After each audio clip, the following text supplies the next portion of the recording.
ಅಂಜನಾದ್ರಿ ಪರ್ವತ ತುಂಗಾಭದ್ರದ ತಟದಲ್ಲಿ ಹೇಮಕೂಟ, ಮಾತಂಗ, ಋಷ್ಯಮೂಕ ಪರ್ವತ ಶ್ರೇಣಿಗಳಿಗೆ ಹೊಂದಿಕೊಂಡಿರುವ ಗಿರಿಪರ್ವತ ತ್ರೇತ್ರಾಯುಗದ ರಾಮಬಂಟ ಹನುಮಂತನ ಜನ್ಮಸ್ಥಳವಿದು.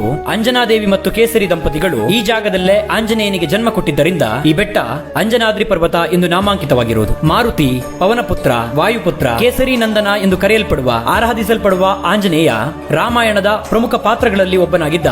ಅವನ ಜನ್ಮಭೂಮಿಯಾದ ಈ ಅಂಜನಾದ್ರಿ ಬೆಟ್ಟದ 570 ಮೆಟ್ಟಿಲುಗಳನ್ನ ಹತ್ತುತ್ತಾ ಸಾಗಿದ್ದೆ ಆ ಹೊತ್ತಿಗೆ ಸೂರ್ಯದೇವನು ಭೂಮಿಯೆಡೆಗೆ ಬೆಳಕನ್ನು ಚೆಲ್ಲುತ್ತಾ ತನ್ನ ದಿನನಿತ್ಯದ ಹಾಜರಿ ಹಾಕುತ್ತಿದ್ದ. ಪುರಾಣದ ಪ್ರಕಾರ ಈ ಜಾಗ ಅಂದಿನ ಕಿಷ್ಕಿಂದವಾಗಿತ್ತು. ವಾಲಿಯ ರಾಜಧಾನಿಯಾದ ಈ ಕಿಷ್ಕಿಂದದಲ್ಲೇ ಪ್ರಭು ಶ್ರೀರಾಮರ ಜೊತೆಗೆ ಸುಗ್ರೀವ ಮತ್ತು ಹನುಮಂತರ ಭೇಟಿಯಾಗಿತ್ತು. ಭೀಮಕಾಯದ ಬಂಡೆಗಳಿಂದ ನಿರ್ಮಾಣವಾಗಿರೋ ಈ ಪರ್ವತದ ತುದಿಯನ್ನ ತಲುಪೋ ಹಾದಿ ಸ್ವಲ್ಪ ಕಷ್ಟಕರವೇ. ಆ ಕಷ್ಟಗಳು ಮರೆಯೋದು ಒಂದು ಅದ್ಭುತ ಅನುಭವವಾಗೋದು ಈ ಪುಣ್ಯ ಸ್ಥಳವನ್ನ ತಲುಪಿ ನಿಂತ ನಂತರವೇ. ಈ ಅಂಜನಾದ್ರಿಯ ತುತ್ತ ತುದಿಯನ್ನ ತಲುಪೋ ಹೊತ್ತಿಗೆ ಸೂರ್ಯದೇವನ ಸಂಪೂರ್ಣ ದರ್ಶನವಾಗಿತ್ತು. ಅಲ್ಲಿಂದ ಮುಂದುವರಿದು ಆ ಗುಡಿಯನ್ನ ಹೊಕ್ಕರೆ ಅಲ್ಲಿ ಅದ್ಭುತವಾದ ಆಂಜನೇಯನ ವಿಗ್ರಹ ಗೋಚರವಾಗಿತ್ತು.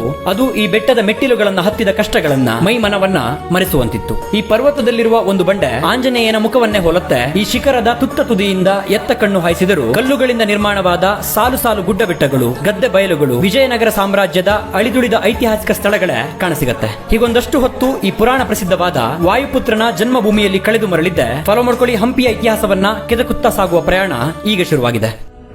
ಅಂಜನಾದ್ರಿಯಲಿ ಸಂತಾನ ಬಯಸಿ ಅಹೋರಾತ್ರಿಯಲಿ ತಪಸ್ಸು ಮಾಡಿ ಕೇಸರಿ ಕೇಸರಿ ಕುಲಸತಿ ಗರ್ಭ ಧರಿಸಲು ಜನಿಸಿದನೊಬ್ಬ ಅಸಮಾನ ಬಲೋತ್ಥಾತನು ಸಂಯುಗನು ಅಂಜನೀಸುತನು ಪವನ ನಂದನನು.